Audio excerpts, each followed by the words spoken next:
ok? Bom, dentro do estudo do trabalho da eletricidade, a eletrostática é a parte inicial e fundamental desse estudo. Por quê? Nós vamos começar trabalhando os conceitos fundamentais da eletricidade, onde a eletrostática entra numa análise da eletricidade no momento em que ela não está ainda em movimento, mas no estado armazenado, no estado estático, ok? E entre os fenômenos que nós observamos da eletricidade, o mais comum no nosso cotidiano é o fenômeno do raio, certo? O fenômeno de um raio ou de uma simples tempestade é um fenômeno bastante comum e ao longo de muito tempo, ao longo de várias eras, a gente interpretou esse fenômeno como sendo um fenômeno de origem sobrenatural, ok? Tanto é que existem várias mitologias a ideia de que os raios, os trovões e as tempestades têm origem divina, não tem? Você encontra em algumas mitologias, né? Por exemplo, deuses responsáveis por isso, né? Deus do trovão, da tempestade, do raio, tanto a mitologia nórdica, grega, certo? Até mesmo na origem judaica cristã você tem aí a representação do raio como sendo a fúria de Deus, né? Então, dentro dessa análise mais mitológica, o homem e o ser humano não tinham a possibilidade de explicar muito sobre isso, a não ser através do temor que ele tinha dessas divindades. Por outro lado, mais ou menos há um tempo, digamos assim, razoável na nossa história, nós mudamos a nossa maneira de interpretar isso. E isso aconteceu lá por volta do século 6 a.C. No século 6 a.C. surgiu um grupo de pessoas que começaram a pensar de maneira diferente nesse contexto que até então era pensado apenas de origem sobrenatural. Aliás, os fenômenos da natureza até então eram explicados com origens sobrenaturais. Por outro lado, a partir do século 6 a.C., surgiu um grupo de pessoas que começaram a interpretar a natureza através de elementos da própria natureza. Esse grupo de pessoas são conhecidas hoje com o nome de filósofos pré-socráticos. Entre eles, nós temos o primeiro deles, na verdade, foi Tales de Mileto. Tales de Mileto, ele é o primeiro filósofo que nós temos aí como registro oficial de toda a história. E naquela época, esses primeiros filósofos eram filósofos chamados filósofos naturalistas, ou como Aristóteles chamou eles, de físicos. Ou seja, físicos por quê? Porque a palavra física significa essência da natureza. Então, a física é a ciência que estuda isso. Desta forma, esses primeiros pensadores pré-socráticos, eles queriam explicar a natureza usando elementos da própria natureza. Por exemplo, alguns acreditavam que podia se explicar a natureza a partir de um elemento chamado terra. Outros acreditavam que podia explicar a natureza a partir de um elemento chamado água. Outros o ar e alguns o fogo. Tá? Aristóteles, por exemplo, um período bem depois, tá? Ele chegou até a criar um quinto elemento para explicar os céus, que ele chamou esse elemento de éter. Então, cada elemento que foi elaborado naquela época e interpretado como sendo algo da natureza, para explicar a própria natureza, deu origem ao pensamento que nós conhecemos hoje como pensamento físico. Tá? E de lá para cá, é claro, a coisa evoluiu ao longo dos séculos e hoje nós pensamos um pouco diferente nisso. Mas naquela época, quando Tales de Mileto começou a elaborar um pensamento racional para explicar a natureza, ele acreditava que tudo podia ser explicado a partir de fluidos, a partir de algo que pudesse fluir de um lugar para outro, tipo a água. Tales de Mileto acreditava que a água seria o elemento que pudesse explicar toda a natureza. Tanto é que ele acreditava que a vida havia surgido a partir da água, que o mundo todo era composto de água. Inclusive a terra e todos os demais elementos teriam origem na água, certo? Uma expressão muito utilizada naquela época por ele e por os demais que vieram depois foi chamada arqué. Arqué significa aquilo que dá origem, certo? E para ele, arqué seria água. Então ela daria origem a todos os demais elementos, inclusive nós e toda a vida, certo? E assim por diante. Então para ele, a água seria a explicação de todas as coisas. Ou, de maneira mais geral, poderia explicar tudo a partir de fluidos. Aí o que acontece nessa história toda?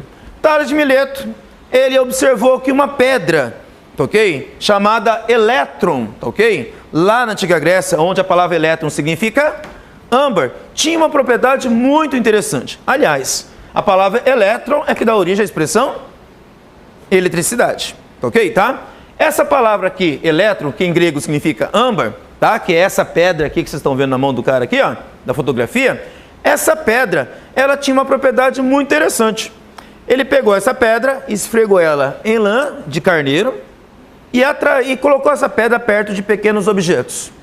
Ao colocar essa pedra perto de pequenos objetos, ele percebeu que esses pequenos objetos eram atraídos pela pedra.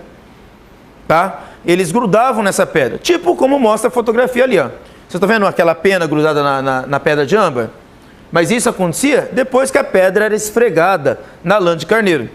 Bom, como a pedra chamava-se elétron e ela passava a atrair pequenos objetos depois de ter sido atritado com lã, ele chamou essa propriedade do elétron de atrair pequenos objetos pelo nome de eletricidade. Então, originalmente, eletricidade significava isso, a propriedade que o âmbar tinha de atrair pequenos objetos depois de esfregado na lã. Mas você sabe o que é âmbar? Não. O âmbar, ele é um material, ele é uma pedra, vamos dizer assim. Os geólogos e geógrafos não gostam de falar pedra, né? Mas, na verdade, é uma rocha, vamos dizer assim melhor, de origem fóssil. Tá? Ele é um fóssil de origem vegetal. Tá? Dentro das plantas tem uma seiva que corre pelos seus vasos, que quando essa planta ela passa por um processo de fossilização, por exemplo, quando um vulcão explode, ele joga muita cinza vulcânica, certo? Essa cinza vulcânica cai e pode recobrir uma grande extensão de florestas. Essa cinza vulcânica é rica em sais minerais. Ela altera a composição química do entorno da planta e essa alteração da composição química acaba matando fungos e bactérias ou outros organismos ali que promovem a decomposição daquela planta. Ela vai morrer, certo? Só que como os agentes decompositores acabam morrendo pela alteração química do entorno, o resultado, aquela planta, ela não entra em decomposição, ela morre, mas não se decompõe. E aí o que acontece com o passar do tempo? Chuva e outras intempéries acaba dissolvendo aqueles sais minerais que estão aqui, ali naquele solo, agora aquela cinza vulcânica virou um solo, certo? E aquilo vai mineralizando a árvore ou a planta com o passar do tempo. E ali vai substituindo compostos orgânicos por compostos minerais. E no caso da seiva, a seiva vira o âmbar. Então o âmbar, ele é uma resina, tá ok? Fossilizada de origem vegetal. E aí, o âmbar, ele aparece, assim como qualquer fóssil na superfície da Terra, através da ação do tempo. Depois de muito tempo, o intemperismo vai gastando a rocha, né? Que está ali em volta, e daqui a pouco, um tempo, aquilo vai aflorando na superfície e o âmbar vai sendo encontrado. Não só ele, mas também outros fósseis que estão ali junto começam a ser encontrados. E naquela época, essa rocha, que era o âmbar, foi encontrado por Tales de Mileto com essa propriedade, a de esfregar na lã de carneiro e atrair pequenos objetos. Ok? Então, como eu disse para vocês, essa primeira observação da eletricidade feita por Tales tinha que ter uma explicação racional. Como é que ele explicou isso? Ele disse assim: toda substância tem um fluido, certo? Para ele, lembra que eu falei para vocês? Ele queria explicar todo o universo a partir de fluidos, como por exemplo a água. Para ele, todo objeto tem um fluido que ele chamou de fluido elétrico. Esse fluido, tá? Na época a expressão correta era humor. Ele disse que ao esfregar na lã, parte desse fluido, parte desse humor, passa de um corpo para outro, tipo do âmbar para a lã. Aí ele fica com falta desse fluido, certo? Aí a falta desse fluido necessita ser complementada. E aí a tentativa é de arrancar isso de pequenos objetos. Para arrancar de pequenos objetos, o que ele faria? Ele atrairia esses pequenos objetos.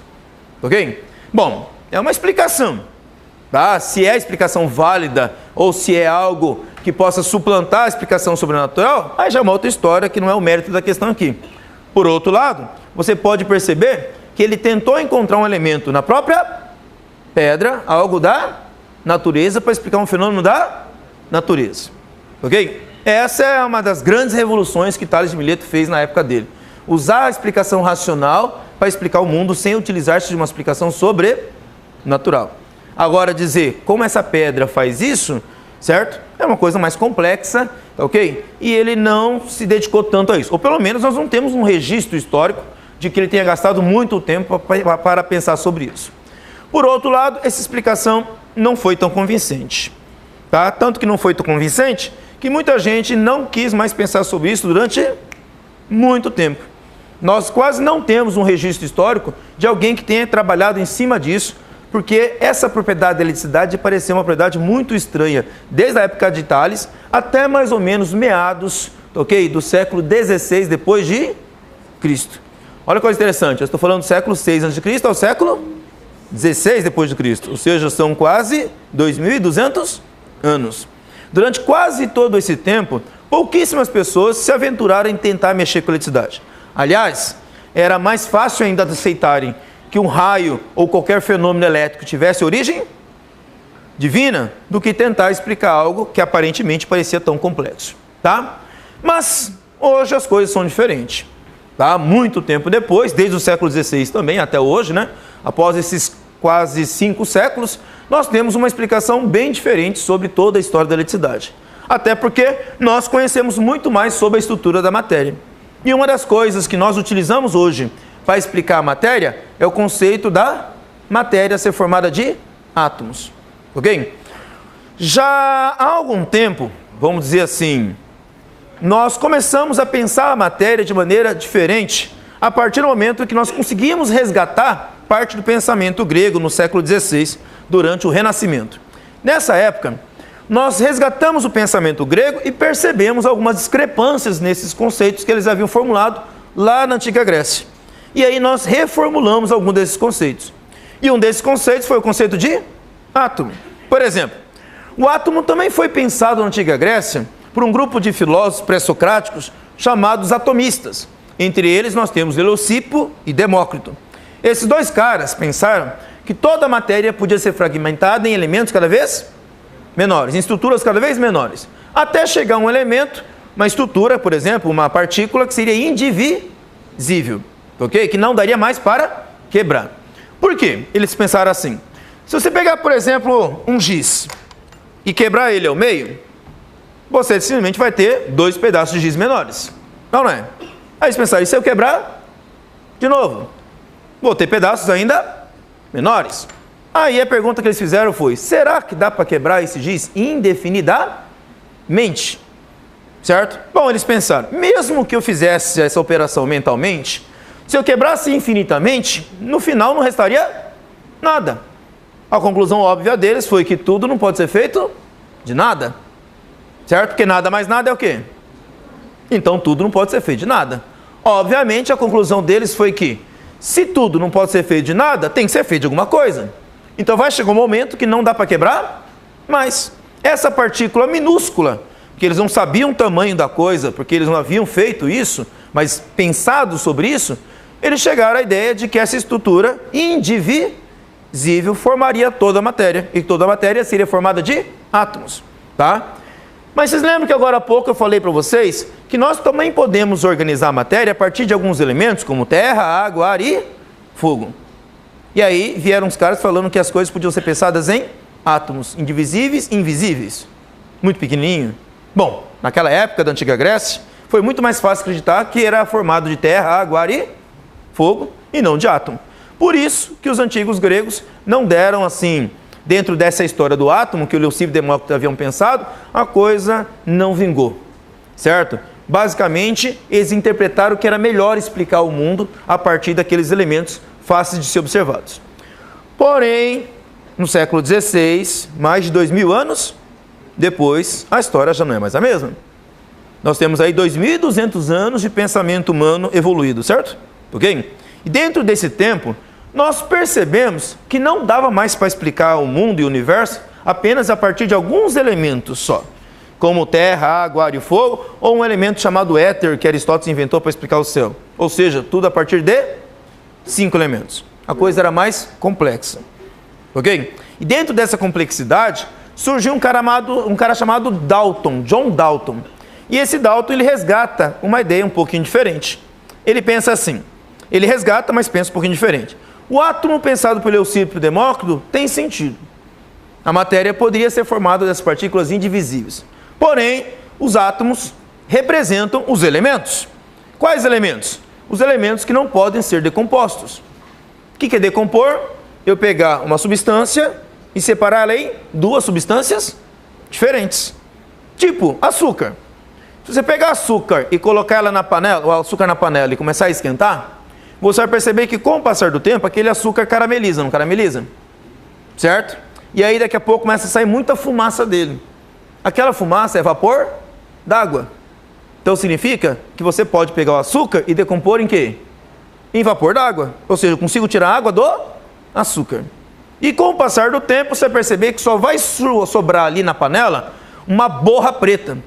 Se você deixar o caramelo passar do ponto, né? Deixa lá no fogo por muito tempo, você vai perceber que no final sobra uma borra preta. Aquela borra preta é carbono. É carvão. Então, o que nós podemos concluir? Que o açúcar é uma substância elementar? Ela é elementar? Não. Por que não? Porque eu posso decompor em duas substâncias mais simples, certo? Então, se eu pego o açúcar e decomponho em água e carbono, no caso carvão, o açúcar não é uma substância simples, elementar, ok? É uma substância composta. E dessa forma, John Dalton percebeu que a ideia pensada pelos antigos gregos Leucipo e Demócrito tinha sentido. Porém, como eu falei, 2.200 anos depois, ok? Já se sabia sobre o processo químico de decomposição dos elementos, certo? Ou seja, você pega uma substância mais complexa e decompõe em substâncias mais simples. Então ele pensou, deve existir vários tipos de átomos e cada átomo representa um elemento, ok? E ele até pensou como combinar esses elementos para gerar novas substâncias, que na época ele chamou de compostos, ok? Então os compostos são substâncias formadas por mais de um elemento, tá? E aí ele até criou o que nós chamamos hoje de lei das umas leis que dão origem ao que nós conhecemos hoje de leis das reações químicas, tá? Uma dessas leis é que a quantidade de massa que existe antes da reação é igual à quantidade de massa que existe depois da reação, que deu origem a uma outra lei mais conhecida na química chamada lei de Lavoisier, né? É aquela famosa frase dele, né? Na natureza nada se cria, nada se perde, tudo se transforma. A química moderna nasce em cima disso.